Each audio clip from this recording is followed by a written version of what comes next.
Well, welcome back, Austin Mayor Steve Adler joining us this morning from Mondays with the Mayor. Thank you for being here. Always good to be back. Thank you. So obviously a lot going on, but today is a big day because the new homeless ordinances are going to go into effect today.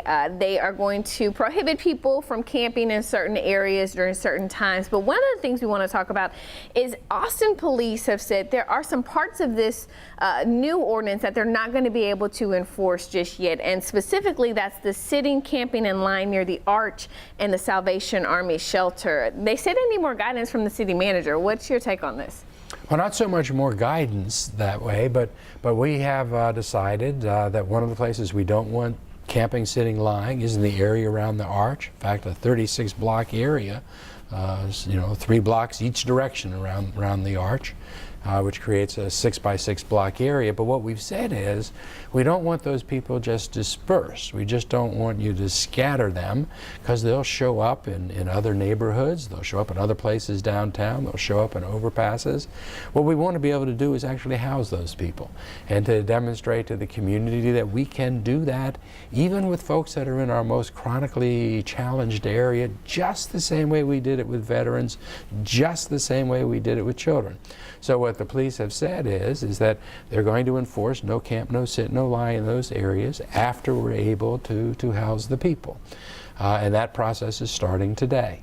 But now my question is, one of the things that we know about these areas at the shelters is folks have to start lining up, they feel like, early to secure a spot because there aren't enough beds for everyone. People want to make sure they can get a bed, and that's sometimes why they end up sitting in those areas.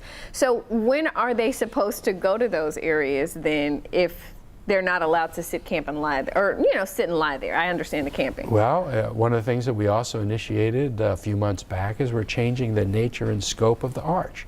So it's not so much a drop-in center anymore. It's not somewhere someone just spends the night. People that go into the Arch now are going to be met with case managers that are going to help design programs for them. People that go in there are going to have a housing exit, a strategy so that as they come out of that facility, they're actually put into homes. So the old days of signing up in the afternoon and going through a lottery to see if you can get in is not what's happening at the Arch as of just a couple weeks ago. So what then about the shelters? Because shelters do get new people in and out. Where are those people? It would seem as though we have more homeless people than we have beds in shelters. So where are they supposed to go? Well, it's really complicated in this city because we'll have some nights when we actually have more shelter beds available than we have people wanting and are ready to take those shelter beds. And frankly, it's been that way for the Arch for the last half year or year or so. Real challenge. So how many more beds are there in the? So you're saying that people aren't necessarily taking advantage. How many more beds are they having available there? Well, there were 180 beds total. We weren't using all of those beds. We've just now taken it down to 130 beds from the 180, but now they're case managing the people that are going in there. So it used to be you went in the afternoon, you got in a lottery, and the next morning early you got kicked out and put back on the streets. Doesn't happen anymore. Now you're working with case managers. The real need in our city right now is housing, so that we can take people in our shelters, pull them through the shelter, put them in a more permanent long-term situation. That's how you free up the spaces in the shelter for more people to go to. So we need to create some more shelter spaces. The real emphasis is on permanent supportive housing or rapid rehousing or bridge housing.